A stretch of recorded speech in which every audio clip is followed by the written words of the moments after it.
Si la France n'est pas encore dotée d'un plan cœur, en revanche, elle a équipé ses lieux publics de défibrillateurs. Ce sont des appareils qui produisent un choc électrique qui relance l'activité du muscle cardiaque. Cela dit, pour l'instant, il n'existe que 7000 appareils répartis sur tout le territoire. Vous pouvez comparer, aux États-Unis, il y en a 775 000. Mais avant le défibrillateur, il y a le massage cardiaque, un geste indispensable pour sauver une vie. Seulement voilà, aujourd'hui, très peu de Français connaissent ce geste. Et 4, et 5, et 6, et 7. Ce geste-là n'est pas suffisamment connu. Pourtant, il pourrait sauver des milliers de vies. Charles, c'est juste en face. En cas d'arrêt cardiaque, intervenir tout de suite est essentiel. Cette équipe du SAMU va mettre 10 minutes pour se rendre sur place. 75 par unité présentée. Dans ce parking souterrain, un homme de 58 ans a fait un arrêt du cœur, une mort subite. Les pompiers tentent de le réanimer, malheureusement trop tard. Le docteur du SAMU cherche à savoir combien de minutes se sont écoulées avant la prise en charge par les pompiers. Oui. C'est les deux semaines de fait. Ce qu'il faudra connaître, c'est les horaires exacts. En cas d'arrêt cardiaque, chaque minute compte. 18-15 et après 18-22. Finalement, la victime sera restée 10 minutes sans massage. C'est beaucoup trop. Allez.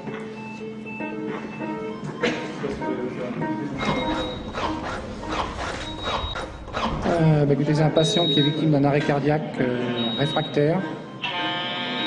Non, attendez, excusez-moi. Un arrêt réfractaire, cela signifie que son cœur ne repartira pas. L'homme sera tout de même transporté à l'hôpital pour continuer la réanimation. Mais d'après le docteur Vivien, il n'y a plus guère d'espoir. Les témoins ont appelé les secours mais n'ont pas effectué de massage cardiaque. On perd 10% de pronostic de survie à chaque minute sans massage. Malheureusement, nous n'avons pas pu faire repartir le cœur de ce patient. Dans sa course contre la montre, le SAMU ne peut pas toujours faire de miracle. L'homme aurait pu survivre si les témoins avaient rapidement fait le bon geste. Un geste simple que l'on peut apprendre en 2 heures de pratique seulement. Le bras bien droit, tendu, ce sont des bâtons, je ne veux pas les voir fléchir. Le mouvement, il part de là. D'accord. Donc on est bien sur les genoux. Et maintenant, on y va. Ah, attention, attention, attention, c'est chaud pour les côtes là. Donc on se replace. Donc c'est bien là. Alors plus bas. Vraiment, contre mon doigt quasiment, voilà. Les erreurs les plus communes, c'est un mauvais placement sur le sternum avec un risque de casser les côtes ou alors un rythme trop rapide qui risque de mener assez rapidement à un massage inefficace parce que la compression n'est plus suffisante ou de casser des côtes. À la protection civile, on apprend le geste parfait. Dans la réalité, ce n'est pas si facile, mais l'essentiel, c'est de réaliser le massage à temps.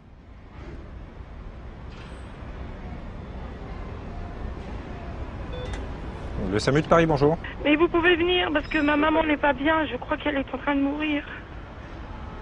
Allô, on a fait partir les secours déjà. D'accord. Hein, monsieur, vous êtes qui? Vous êtes le voisin, c'est ça, hein? Oui, je suis le voisin, monsieur. Bon, monsieur, j'ai bien peur qu'elle soit en train de faire un arrêt cardiaque. Hein. Oui. Donc vous allez essayer d'appuyer sur la poitrine, Oui. on va commencer à le faire, d'accord? Oui. Allez-y, appuyez fortement, les bras bien tendus. Vous avez déjà vu faire ça à la télévision? Comme ça, au milieu de la poitrine. Oui, au milieu de la poitrine. Allez, continuez, appuyez, monsieur. Vous faites quelque chose de très bien, là. Tant que les pompiers sont pas là, vous vous arrêtez pas. Le médecin va rester en ligne 14 minutes, jusqu'à l'arrivée des premiers secours. Ce médecin, c'est lui, le professeur Carly.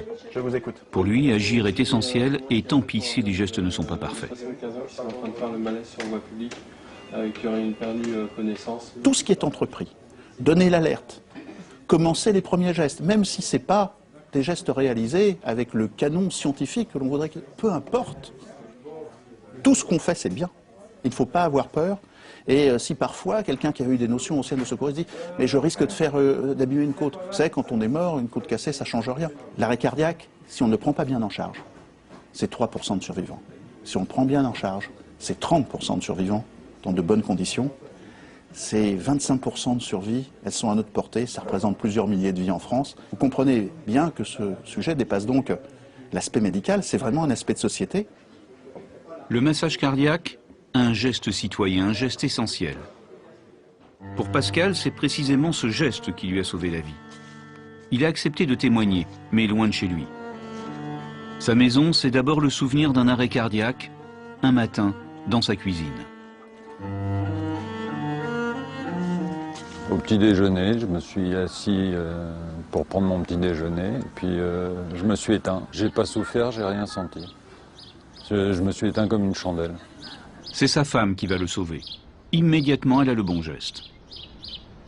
Elle m'a mis par terre, et puis elle a commencé à faire le massage cardiaque. Ensuite, il fallait de toute façon appeler les secours. Alors bon, la question qu'elle a posée, c'est bon, tu t'éteins pas maintenant, tu m'abandonnes pas, tu tiens le coup, il faut que je téléphone. Elle a pris le téléphone, et puis elle a appelé le SAMU. Grâce à la réaction rapide de sa femme, 3 mois après, il avait déjà repris le travail. J'aurais pas eu ce massage-là, bon, et d'une, je serais peut-être pas là. Et de deux, même si j'étais là, je pense qu'au niveau cérébral, je serais une légume, comme on appelle ça. Merci Brigitte. Aujourd'hui, Pascal fait des projets de vacances et il a retrouvé une vie tout à fait normale. Il s'en est fallu de très peu.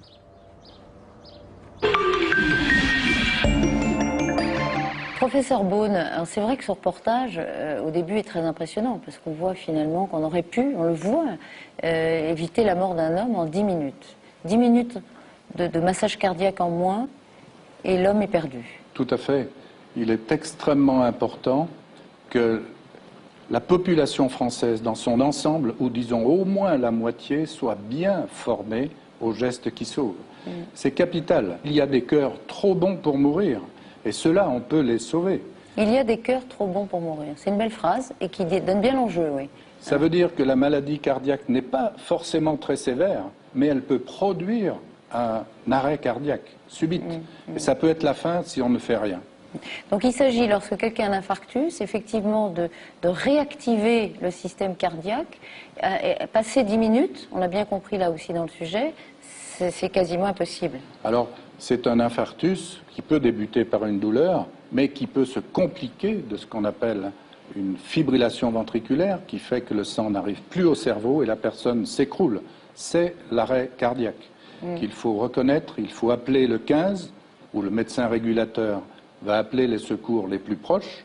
Il faut masser, et ça c'est capital, il faut masser profondément au milieu de la poitrine, régulièrement, 100 fois par minute. Est-ce qu'il faut masser, diriez-vous, professeur, même si on ne l'a jamais fait? Bien entendu. Et qu'on ne l'a jamais vu faire. Bien entendu, et on l'a vu dans le reportage qui est magnifique. C'est une des voies de progrès actuellement. Le médecin régulateur explique au témoin qui est là ce qu'il faut faire. Au voisin. Et ça, c'est merveilleux parce que le voisin n'a peut-être jamais fait d'initiation ou de formation aux gestes qui sauvent. Et on le guide et il peut sauver une personne s'il comprend bien et suit les indications données par le médecin régulateur. C'est formidable. Donc, appelez le 15. Appelez le 15, masser, défibriller. Le défibrillateur permet, une fois le massage fait, et le massage continuera après, permet de défibriller la fibrillation ventriculaire et de redonner un rythme normal au cœur. Pas dans 100% des cas, malheureusement. Mais dans presque un cas sur deux, le choc électrique, qui est délivré automatiquement par le défibrillateur automatique externe, peut remettre en vie quelqu'un. Et le défibrillateur indique aux personnes qui s'en servent ce qu'il faut faire. C'est très facile, il suffit d'écouter et d'obéir ce qui est dit par le défibrillateur. Sur cette campagne-là, on dirait que vous avez marqué les esprits. Vous avez réussi votre coup, les gestes qui sauvent. Vous avez eu des bons relais d'opinion. Nous l'espérons, la collaboration de la Fédération française de cardiologie avec la Croix-Rouge française pour la formation, avec le SAMU pour la chaîne de survie qui doit être continue depuis la personne qui s'écroule jusqu'à l'hôpital. Cette collaboration a été très efficace. Nos slogans sont simples. Une vie égale 3 gestes. On ne le répétera jamais assez. Appelez le 15, masser, défibriller. On voit que vous avez l'habitude de marteler le message. Professeur Beaune, je voudrais qu'on parle du plan cœur. Le plan cœur n'existe pas. il y a un plan cancer. Pas encore, pas encore. Il y a eu des grandes causes et des grands enjeux de santé publique qui ont donné lieu à des plans. Vous dites pas encore, donc on a compris que vous étiez très demandeur, évidemment. Est-ce que le gouvernement est sensible est-ce qu'il y a du répondant quand vous... Maintenant, je pense qu'on est en train de convaincre les pouvoirs publics, car ils nous entendent, évidemment. Ce que nous disons, ce sont les faits que nous observons, ce ne sont pas des idées, ce sont les faits. Et les faits sont têtus. Et les pouvoirs publics, je le pense, vont donner un accueil favorable à notre suggestion de plan cœur. Les Français ont un cœur, c'est un beau slogan qui soutient souvent la campagne concernant les femmes. La femme a un cœur, il faut qu'elle s'en occupe. Le gouvernement doit s'occuper de nos cœurs, c'est votre message aujourd'hui. Tout à fait. Merci, professeur Beaune. C'est la fin de ce numéro d'État de santé. Merci à vous de l'avoir suivi. À très bientôt sur LCP.